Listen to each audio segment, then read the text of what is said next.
What's up, YouTube? It is your boy JB, and we're here today with the review for Love and Hip Hop Miami Season 4, Episode 7. The episode is titled Wrong Way, you guys. So, before we get into this review, if you guys are watching this video or any other on the channel and are not yet subscribed to the channel, then I'm going to need you guys to do me a big solid favor and hit that subscribe button, hit that notification bell button, share the video, and that's it. So, with that out the way, without further ado, let's go ahead and just get into Love and Hip Hop Miami, shall we? All right, you guys, let's talk about Ace real quick. Wasn't a lot with Ace in this episode, but the shit that happened at the end with Ace and Blondie, I died laughing. So we saw Ace. He was at the studio to meet with someone by the name of Lunch Money, right? So Lunch Money is helping Ace with some music on his album. I would be, I like Ace Hood, so I'm not even gonna sit here and say nothing bad. I'm actually interested to hear some new music from Ace, right? Really here for it, right? So Ace's phone rings while he's in the studio, and he answers it, and you can't really hear, but I'm like, that sounds like Sheila, and she sounds hella upset.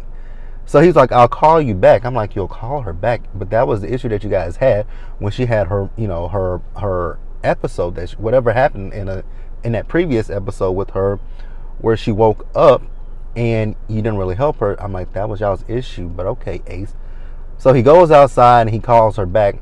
We didn't hear the conversation, but then he comes back into the studio and he's telling, the guy that's with him, as well as Lunch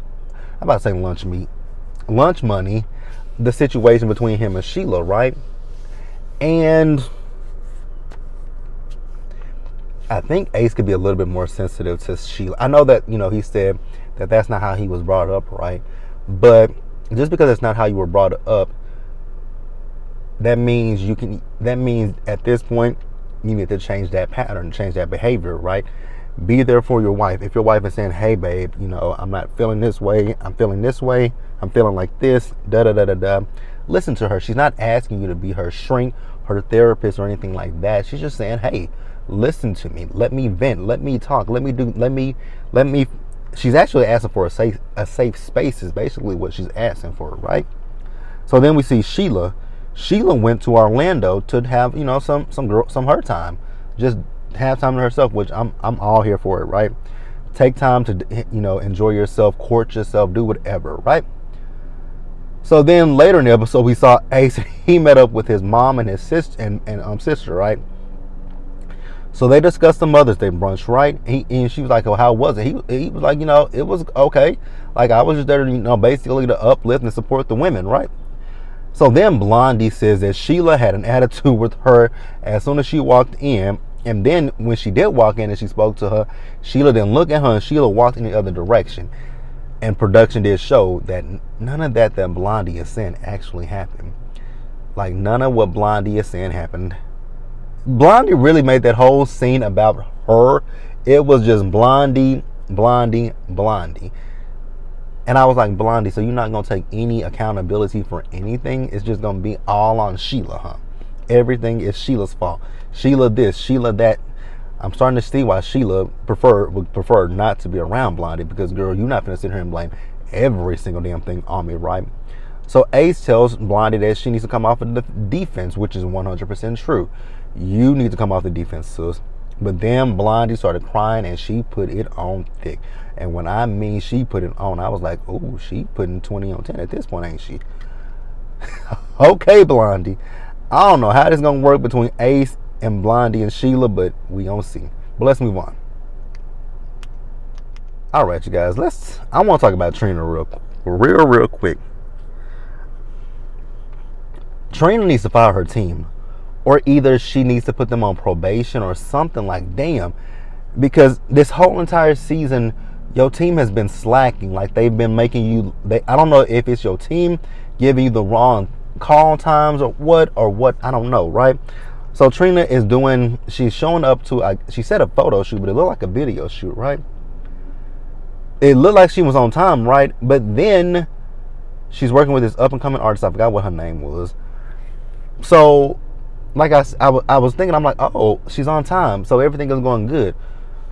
Well, no, everything is not good, because Trina says that she didn't even know about this from her. She didn't find out about this from her team. She found out about this from the artist. I'm like, how in the hell does the artist reach out to you about something that your team And the artist, she said that she told me that she had talked to y'all. Yeah, Trina, you got to put your foot down, right? Either you gotta fire them, or you got to put them on some kind of probation to let them know, hey, these pattern and this behavior is not going to be tolerated going forward. Like, this is making me look bad. Like, I'm showing up to shoots late, or I'm not, or either I didn't know about it and I found out about the day of. Like, that's not a good look, right?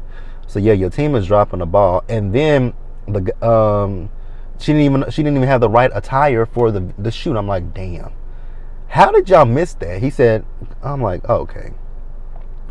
So then they started to discuss Trina Day, and when they started discussing Trina Day, I'm like, yeah, don't sound like this is going according to plan either, because they ain't got nothing figured out. And I'm like, how much do you pay these people, and what are you paying them for? Because if this is what you're getting, again, I would say let them go, honestly, right? So Joy shows up to the shoot, right? And then Trina talks to her, the other girl, KD, who's in Atlanta, right? Like I said, I think Trina just needs to get a better team. People that's more qualified, or take their job seriously, because I don't know if they take their job seriously or what. It's just something lacking for me. So the guy that's there, he tells Joy that Trina's driving him crazy. But I'm like, what do you expect when your client is telling you that? I mean, you have your client late to stuff. She didn't know about this shoot until the artist reached out to her. You got her, she's wearing the wrong color shoes. Like, get your shit together, and she wouldn't be coming at you the way she is. And then he's talking about they got to get her under control. And then they want to talk about, the issues with her, her mom passing away and her brother passing away. That ain't got nothing to do with this. Like, this is you guys dropping the ball. Like, we're not going to sit here and put this on Trina. This is you guys, not her. You, not Trina. Like, get out of here with that shit. But let's move on. All right, you guys. So next up, let's talk about Suki. Suki, very interesting this season, right? She's still the same, but I don't know how much of her storyline I can take, right? So Suki is having a meeting with her road manager, whose name is, I think she kept calling him Kelly, right? Jay Kelly, I think that's his name. And she's meeting with him and Tip, and also Bill is there as well. Now, Suki says she didn't invite Bill. Bill just came on his own. I'm like, well, shit. Did he hop in a car? Obviously, he hopped in a car with you, so you could have said, nigga, you ain't going. Stay your black ass here. But I guess that doesn't work. Okay. So Tip shows up, and she says that there needs to be there's no, actually, with this whole situation between Jay Kelly, Suki's mama, and Tip, there's no clarity on the direction of management, which I get where she's coming from, right? I do get where she's coming from. And, if we all gonna be, which there's nothing wrong with having co-managers, right? I mean, hell, Trina got co-managers, but they're not all on the same page. And I think that's the logistics of it, basically. We all need to get on the same page, and then once we're on the same page, we can kind of figure things out from there, right? Now, meanwhile, while they're talking, Bill chimed in, because Suki was talking about how, she's booking her studio session, she's booking this, she's booking that. And Bill chimed in, and I'm like, why is he speaking up for Suki? Like, she's talking to her. Now, ordinarily, if this was like I don't even want to say if it was, we gonna say it is. This is a business meeting, right? The question I just have is, this is a business meeting. You have a business meeting between management. Why did your dude feel that he needed to come and have a conversation on your behalf? And then, like I said, you're speaking to your management, so you should be addressing your concerns with your management, not Bill. That's it. That was the issue that I have, is why is Bill chiming in on Suki's behalf? Suki can speak for herself, and she was doing a good job until she chimed in, right? So Suki says that things are currently between them rocky. He asked her what was up with Tip. And I'm like, that had nothing to do, really and truly, whatever was up with Tip had nothing to do with you, right? She says it's good, and, she don't want to bring him into the business, which I agree with that. Like, keep him where he is. He ain't your manager. He not your promoter. He don't promote you. He don't book you. Like, he ain't doing nothing, but he's your man that you go home with every night. Keep him out your business. And they got into a whole big ass argument, which I was actually on Suki's side. Like, dude, mind you, just stay out of the business, Bill. Stay out of it. Let me know what you guys thought about it. Let's move on and wrap up. Yeah, we're gonna wrap up with Amara. How did I save Amara for last? So Amara is getting ready to film her music video for the song that she recorded in the studio. I think that was last week's episode.